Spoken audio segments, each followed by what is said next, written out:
Hello and welcome to Big Blue News. My name is Rayan. And my name is Rosalie. Today will be the final episode of this semester with this crew, so let's waste no time getting into the stories. On the first day of 2024, the annual Polar Plunge was held as a fundraiser for our Lynn family whose mother had passed away recently. Freezing for a Reason, as it is named, has raised over $135,000 in the past and was expected to greatly raise that number this year. At noon on New Year's Day, hundreds of people gathered by the Coast Guard station on Short Beach in Nahant, Massachusetts to raise money for the family. Despite it being one of the coldest days so far this year with less than ideal swimming conditions, many still took the plunge to help support the family. The Polar Plunge was a huge success with a ton of money being donated to the family through the participants buying merchandise that was sold at the beach during the event. Our thoughts and prayers go out to the family who are still going through a hard time. We now head over to a story produced by Alexia O'Donnell, Riley Johnson, and Lauren Burse about Upper Jackson potentially being turned into a turf. When the Swampscott High School was built in 2007, they created a grass field at Upper Jackson. Though this field was great when the high school was first built, due to new advances in sports fields, the grass field is highly outdated and an inconvenience to many athletic teams. In 2018, Bloxage Field got a major turf upgrade, making it the most desired field for all sports. Upgrading Jackson would double the amount of turf fields and time in town. Athletic Director Kelly Farley manages all of the practices and game schedules. I think it would be fantastic. It would solve a lot of our issues with playing space, having to cancel sub-varsity games when it rains because we could just play on the turf in the rain. So I think it would be really, really a great thing for not only the high school but also for the community, for all our youth sports teams. Student and athlete Lauren Burse talks about the struggles of having one turf field to practice on. Upper Jackson needs to update because the field conditions are really bad. And for example, during practice, people roll their ankles just because the field's really muddy and it's just a safety hazard. And also no one really wants to come to our games because there's not really anywhere to sit during the JV games because the stands are not good and they're not that big. Now Miss McDonald, the JV girls soccer coach, tells us about her experience with the grass field. When it rains or if it's bad weather and the grass gets all messed up or we can't use it because they don't want to mess up the grass, then it's a little frustrating because then I can't always have practice or I have to move my practice and it gets a little bit unorganized. Overall, this is a strong proposal that should be visited. Adding turf will potentially be a very expensive project, but as a town that strongly celebrates sports, turf at Upper Jackson could be a great addition to the Swampscott community and a great help to all of our athletic teams. Really interesting idea that would benefit students and our athletic programs. With that being said, we now look at Mr. Natoli, who is offering a class for students to teach them about building different objects. Mr. Natoli's students create pieces for the class that are made to help the class run smoother. A 3D printer, a laser cutter, and a CNC machine are all available for use in this class. More advanced classes get freedom to choose their own projects. In Engineering 1, the students have less freedom with what they build, but the class is still highly recommended by many students because it teaches a skill with real-world application. We hope more people will take this class next year and it goes well. Now we cut to another story produced by Lila Pastor and Sailor Larsen about the unified basketball team. Currently at Swampscott High School, we have a unified sports team, and we also participate in the Special Olympics. We are trying to inform people and get more people out to the games to help show support. Emily Borden, coach of the unified basketball team, says that unified sports first started at SHS for students with disabilities or special needs to make new friendships and give them more opportunities to be integrated with all kinds of students.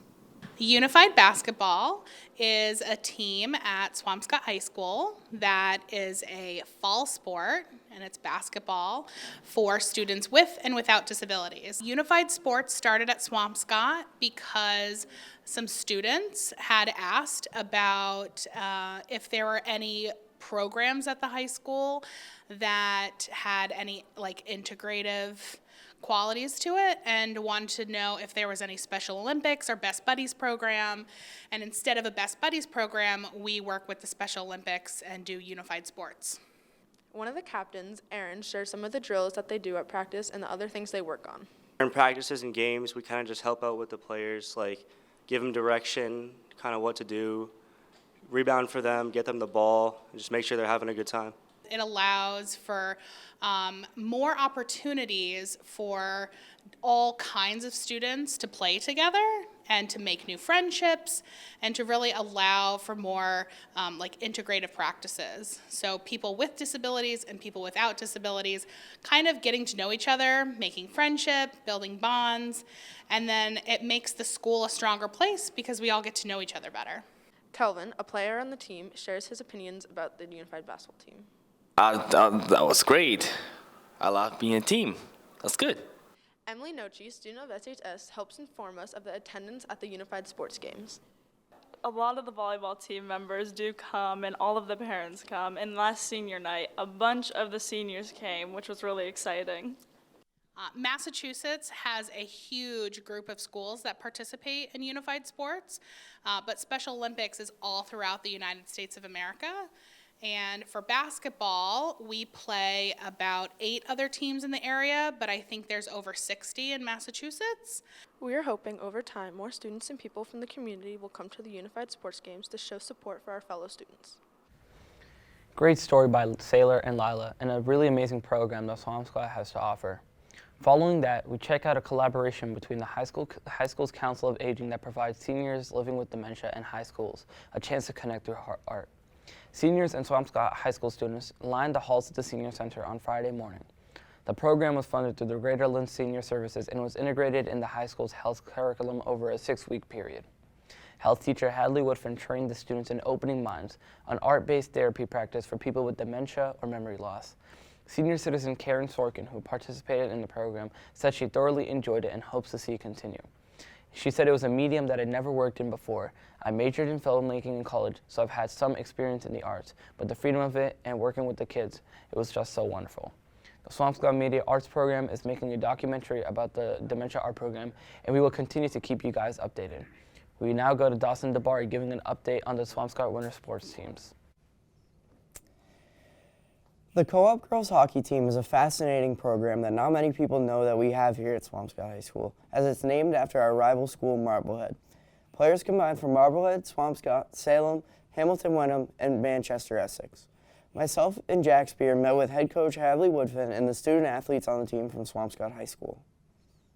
I'm Hadley Woodfin. I'm Samantha Damati. Elizabeth Damati. I'm Nola Conley. Being able to coach a team that I played for is a really, I think, cool and unique opportunity. Graduating from this program, I played 5 years, so when the opportunity arose, it felt like it was meant to be. Coaching with my dad is a really big full circle moment. Using his guidance has been really helpful for not only me as a coach, but us, also the program as well. I think it's pretty fun to see girls from different towns and meet new people through the sport. It's great because I get to meet new people and I make a lot of new friends. I love the environment, specifically high school hockey athletes can look up and continue that career. When I was little, there wasn't really much you could do after college. With the PWHL coming out, more girls can look up to the older players and start to watch professional women's hockey, so they have a voice that can inspire them.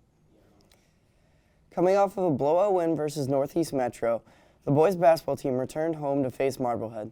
The Big Blue were able to keep the game within striking distance, but the Big Blue again this season struggled to get stops in the paint and stop the Magicians from getting second chance points. Offensively, the Big Blue had their best game of the season. They were able to push the ball in transition and move the ball well. Connor Chirello had his best game of the season with 25 points, and senior captain Liam Wales had 15. The Big Blue ultimately lost in a nail-biter, the final score being 66-63. This loss was certainly a game Coach Knowles and the boys could build off of, as their record stood at 5-3 when they hosted Lynn Classical last night. Unfortunately, the boys took a major step back, getting blown out in their own gym 63-43. Luckily for them, they'll have a chance to bounce right back tonight versus Winthrop. Catch the action live at 7 p.m. on Swampscott Big Blue Athletics. The girls' basketball team got back into the win column last Tuesday night, defeating Lynn Tech 53-34. Olivia Quagrello continued her stellar freshman season, finishing just 3 rebounds shy of a triple-double, tallying 14 points, 10 steals, and 7 rebounds. Jessie Ford tied her season high as well with 15 points. They've had a week off in between games as they'll go on the road to take on Winthrop tonight, trying to make it back-to-back wins. The boys hockey team have hit a serious rough patch as they've gone into their hardest part of their schedule. After starting 2-0-1 on the year, they have lost 5 out of their last 6, dropping their their last games to Winthrop on Saturday night and Rockport yesterday.